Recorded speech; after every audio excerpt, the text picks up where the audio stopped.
आज ये वीडियो ध्यान से सुनिएगा और सिर्फ सुनिएगा नहीं, ध्यान से देखिएगा। ईश्वर के साक्षात दर्शन होंगे। ये प्रसंग अद्भुत है। हरे कृष्ण दोस्तों, मैं हूं अनुज शर्मा। जयपुर में रहने वाली पूजा सोनी। पूजा सोनी भगवान के अनन्य भक्त है, ठाकुर जी की अनन्य भक्त है। पूजा सोनी बताती हैं कि हमारे घर में कुछ भी होता है तो सबसे पहले ईश्वर को बताया जाता है। वो ईश्वर का घर है। घर में कुछ भी आएगा तो सबसे पहले ईश्वर को भेंट चढ़ाया जाएगा। घर में कुछ भी बनेगा तो ईश्वर को भोग लगाया जाएगा, क्योंकि वो घर हमारा नहीं है, ईश्वर का घर है। तो सबसे पहले हर बात ईश्वर से होती है, ठाकुर जी से होती है। उनके घर में बड़ा सुंदर सा मंदिर है, जहां लड्डू गोपाल है, किशोरी जी हैं, भगवान श्री कृष्ण है और राधा रानी का विग्रह है। जन्माष्टमी पर हर साल पूजा उपवास रखती थी। इस साल भी रखा। 2023 की जन्माष्टमी पर उनके पति ने भी उपवास रखा। उनके पति ने पहली बार उपवास रखा। उनके पति का नाम है धीरेंद्र सोनी। तो पहली बार उपवास रखा था। पूजा सुबह से तैयारी में लगी हुई थी। भगवान को स्नान करवाया, पोशाक पहनाई, भगवान को तैयार किया, मंदिर को सुंदर से सजाया। पूजा बताती है कि पहले मैंने लड्डू को स्नान करवाया, उनको पोशाक पहनाई, फिर गोपाल को स्नान करवाया, उनको पोशाक पहनाई, फिर छोटी किशोरी जी को स्नान करवाया, उनको पोशाक पहनाई, उसके बाद ठाकुर जी को स्नान करवाया, उनको पोशाक पहनाई। इतना सब करते करते पूजा थक गई। बहुत सारे काम थे। 11 साल का बच्चा है उनका, एक बेटा है। तो सारे काम करते करते थक गई। अब बारी आई राधा रानी की। तो राधा रानी के विग्रह को जब स्नान करवाया, उसके बाद उन्हें पोशाक पहनाने लगी, तो पूजा सब जल्दी जल्दी करने लगी। तो पूजा ने पूरी तरह से उन्हें नहीं सजाया, जल्दी जल्दी में सजाया, उनको पोशाक पहनाई। और उसके बाद पूजा पोशाक पहना करके, सबको यथास्थान रख करके, सारे विग्रह स्थापित करके उठने लगी। जैसे ही उठने लगी, उनका सर जो है मंदिर की दीवार में लगा। सर पर चोट आ गई।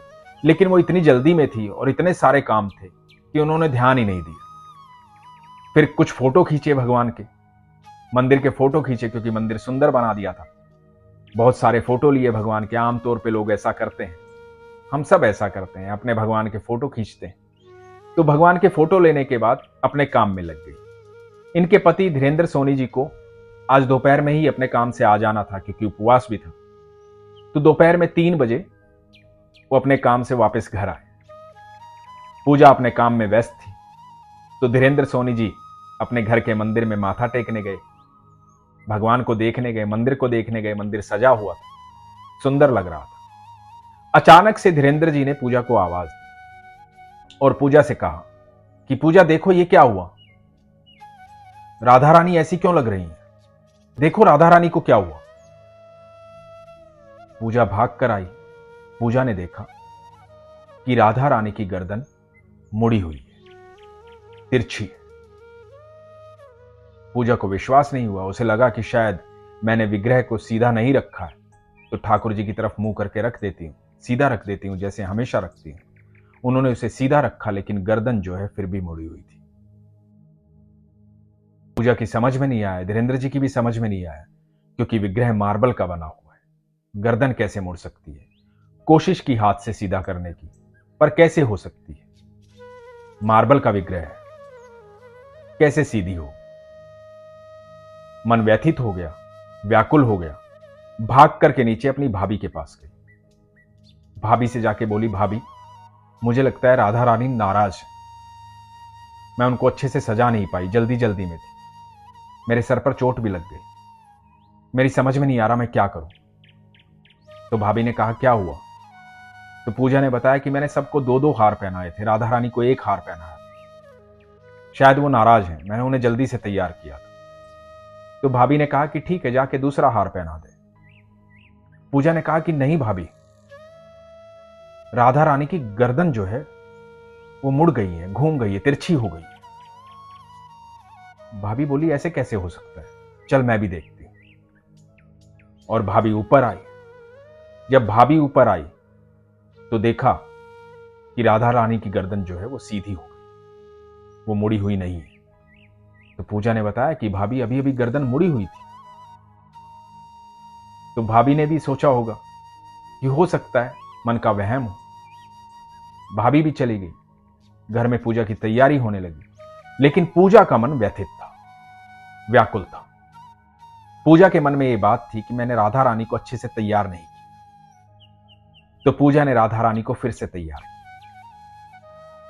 अच्छे से सुंदर बनाया, विग्रह को स्थापित किया, और जैसे ही विग्रह को स्थापित करके ठाकुर जी के पास रखा तो पूजा बताती है कि राधा रानी मुस्कुराने लगी। यह अद्भुत अनुभव था। पूजा बताती है कि भैया, उससे पहले मुझे लगता था कि मैं मूर्ति की पूजा करती।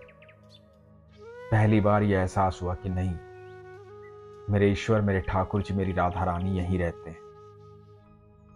मैं ईश्वर से बातें करती हूँ।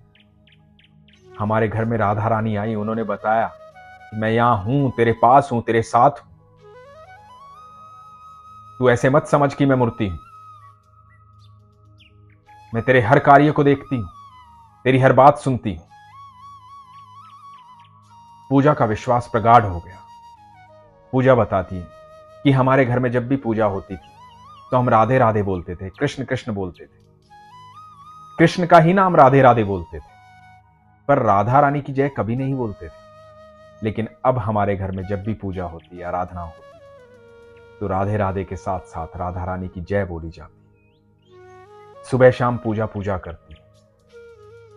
जो लोग ये बोलते हैं ना कि मूर्ति पूजा ढोंग है, वो साकार नहीं, निराकार है, वो सिर्फ एक प्रकाश पुंज है, वो किसी मूर्ति में नहीं रहता, मैं उन सब लोगों को एक बात कहना चाहता हूं। मेरे ठाकुर ने कही है, मैं साकार भी हूं और निराकार भी हूं। मैं कण कण में विद्यमान हूं। अनंत ब्रह्मांड में ऐसी कोई भी जगह नहीं है जहां ठाकुर नहीं है, जहां कृष्ण नहीं है। ऐसा कोई कण नहीं है जहां कृष्ण नहीं है। कृष्ण हर जगह विद्यमान है। ये मूर्तियां साधारण नहीं है, इनमें ईश्वर निवास करते हैं, साक्षात होते हैं। और ये पहली बार नहीं हो रहा है।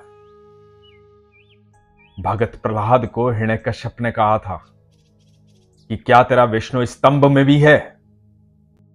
तो भगत प्रहलाद ने कहा था कि मेरा ईश्वर कण कण में है, मेरा विष्णु कण कण में है, मेरे भगवान कण कण में है, स्तंभ में भी है।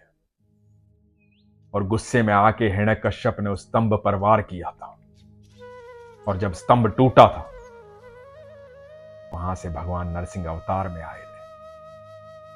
भगवान तो कण कण में है, ईश्वर तो कण कण में है। आपका विश्वास होना चाहिए। आज के बाद कभी ये मत सोचना कि मेरे घर में ईश्वर नहीं रहता, मुझे स्पेशल कहीं जाना पड़ेगा ईश्वर से मिलने के लिए। नहीं, आपका विश्वास जहां भी है वहीं ईश्वर है। आप जहां देखना चाहोगे वहीं ईश्वर है। विश्वास आपको ऐसे नेत्र देता है जिससे आप अपने ईश्वर को देख पाते हैं। आप देख पाते हैं कि आपका ईश्वर हमेशा आपके साथ है। ठाकुर जी हमेशा आपके साथ है। ठाकुर जी आपसे दूर नहीं है। पूजा बताती है कि उस दिन से मेरे पति ने कहा कि अब मैं हमेशा जन्माष्टमी में उपवास रखूंगा, भगवान श्री कृष्ण की, राधा रानी की आराधना करूंगा। उनका 11 साल का बेटा भी भगवान की आराधना करता है। जब ऐसे संस्कार बच्चों को मिलते हैं तो उनकी नींव मजबूत होती है। और यकीन मानना दोस्तों, सब कुछ आपका साथ छोड़ देगा। सब कुछ, आपके सगे संबंधी, रिश्तेदार, परिवार, दोस्त, सब आपका साथ छोड़ देंगे। एकमात्र ईश्वर ही है जो हर पल आपके साथ है और हर पल आपके साथ रहेगा।